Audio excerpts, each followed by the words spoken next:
All right. Hi, everyone. Welcome to Mindgasms.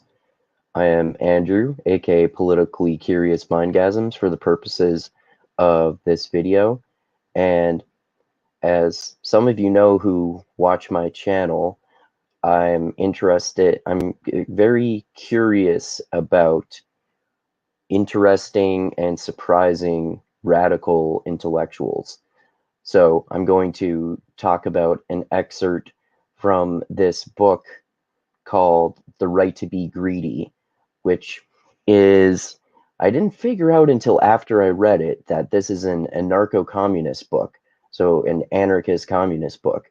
And basically, in a nutshell, this excerpt, which I had to think about before I realized, was that capitalist egoism, like that promoted by Ayn Rand or other objectivists like her, um, and leading to a communist society, and this is a good thing.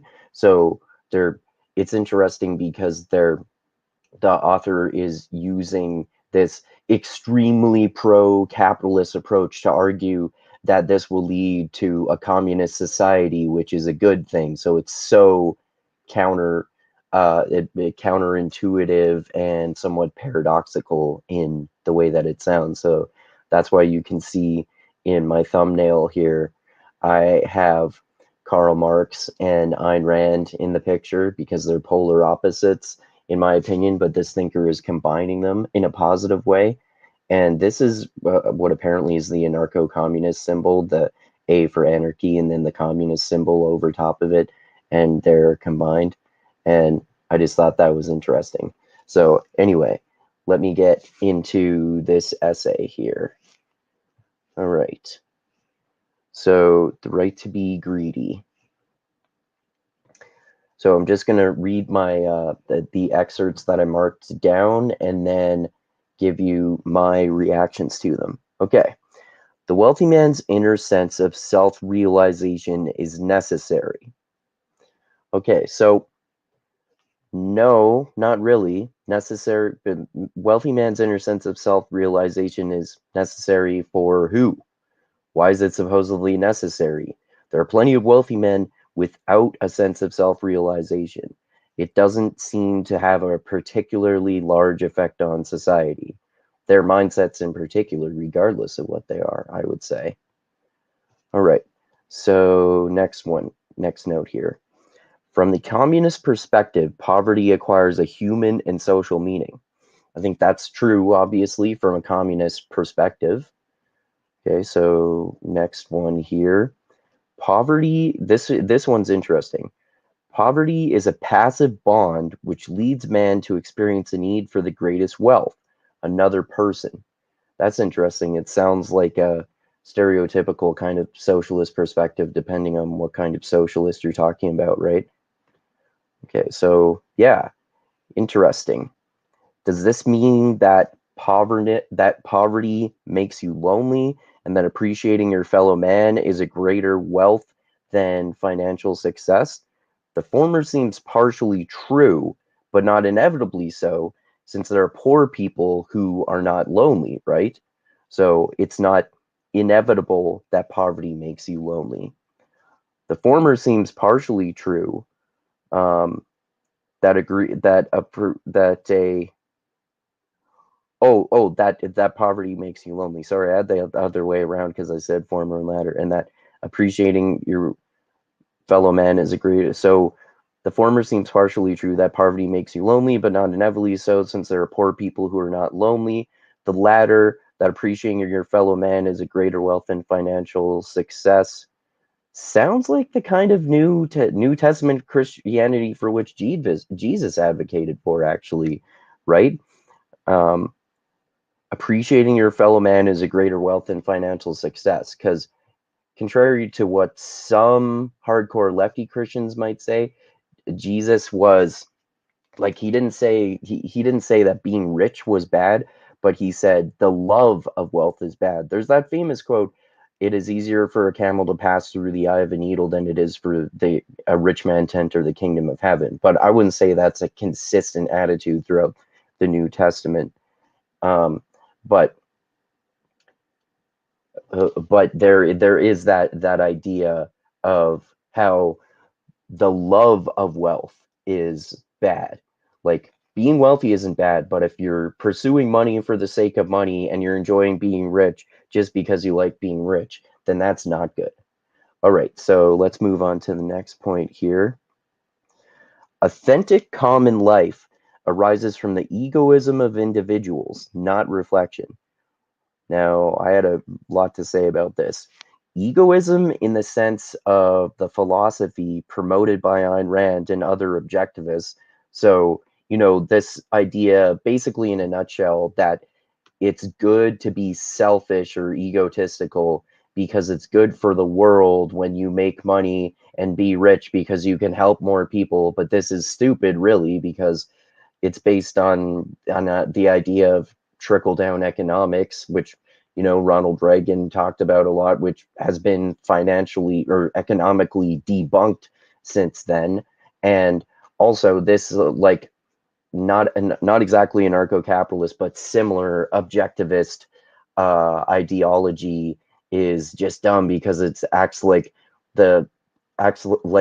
capitalism and the financial market has this magic power which will balance everything, and we don't need any government interference because everything will work out well. It's as if capitalism has this metaphysical power, which it obviously doesn't.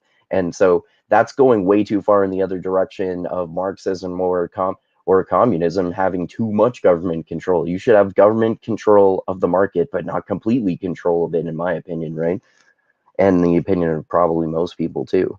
Anyway, egoism in the sense of the philosophy promoted by Ayn Rand and other objectivists seems much more like selfishness than authenticity to me, right? Not authenticity, it's not the case that authentic common life arises from the egoism of individuals. Um, Everyone can be authentically selfish, but it doesn't make the world a better place. Contrary to what Randians say, those who follow Ayn Rand, reflection is authentic. It's just one small aspect of an authentic life.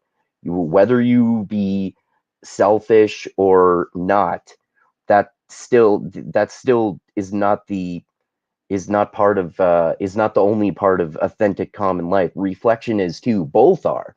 Both, whether you're selfish or not. But being selfish itself, the egoism of the individuals itself, is not a part of authentic common life if you don't follow egoism, which you don't need to. So that's why that's dumb, but also interesting because this is an this is an anarcho-communist or an anarchist and communist who is promoting like basically the Ayn Rand type of positive egoism, and egoism being good for society and individual selfishness being good for society, said by a guy who is not only an anarchist but also a communist, which sounds like something anarcho-capitalist like Dave Smith would say, right? So that's interesting because it's coming from a communist perspective. Anyway, next point here. This egoism occurs from the first moment of an individual's existence. Now, obviously, that's dumb, right? We don't have egoism embedded into our brains from the moment we're born. So, wrong. I said wrong. This is the statement. This egoism occurs from the first moment of an individual's existence is a Kantian-style synthetic a priori faith claim, and meaning basically it cannot be falsified. It's assumed to be inherently true, which makes it logical garbage. There's no reason to believe it and no way to prove or disprove that people inevitably follow their authentic egoism from the moment they are born. Obviously, right? Okay. I'm going to take a little drink of tea here. Okay. Next point. As long as man is inauthentic, he experiences this lack of egoism as alienation. That's interesting.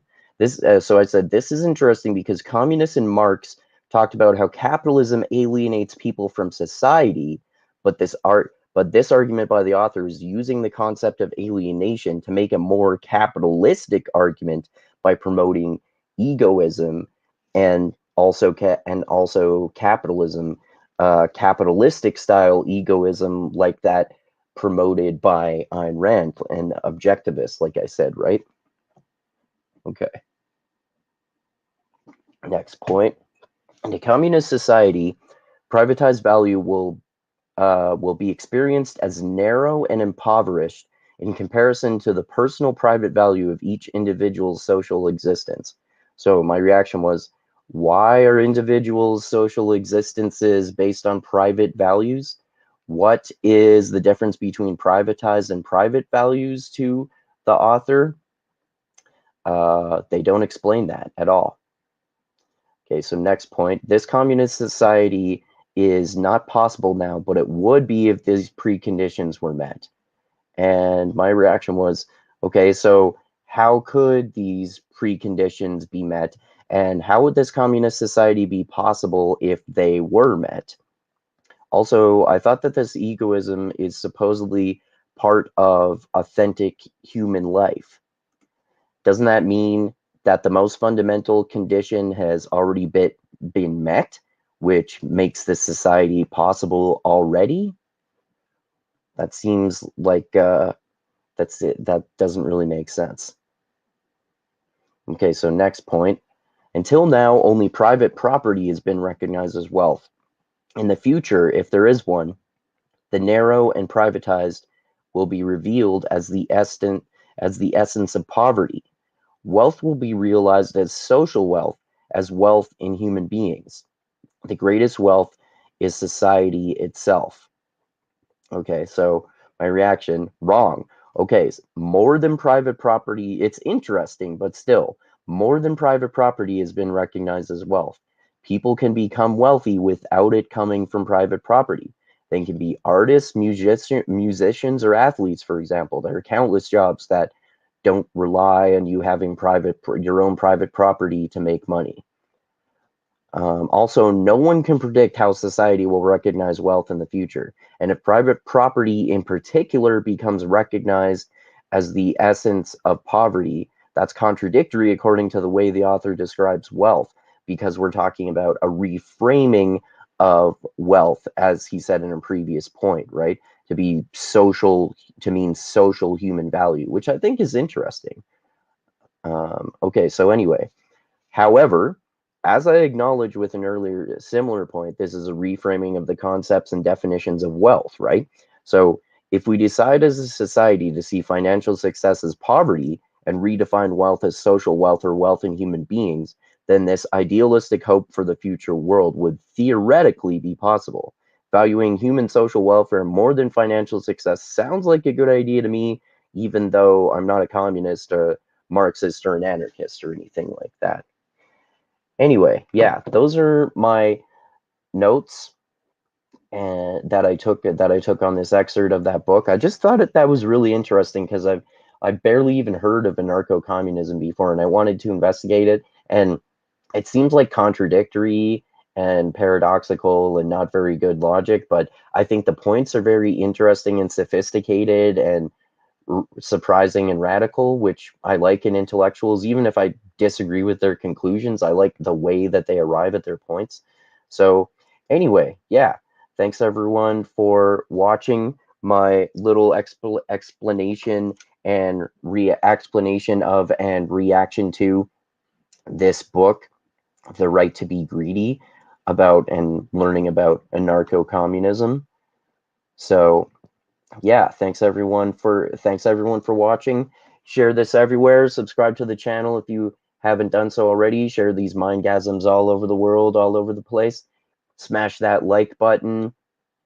Click that bell to be notified when I come out with new videos. I think the next one I'm gonna do will probably be a clip that I'm going to release from my podcast that I did with my friend Chris, who we often talk with, and we were discussing Noam Chomsky's thoughts on the new Chat GPT and AI and the future of AI and whether things will go to the Skynet scenario or the singularity scenario. So check that out soon too as well. And of course, check out my Patreon page. The link is in the description as always. And like I always say, most importantly, always remember this: the funk cures all, and groove is in the heart. All right, adios until next time, everyone.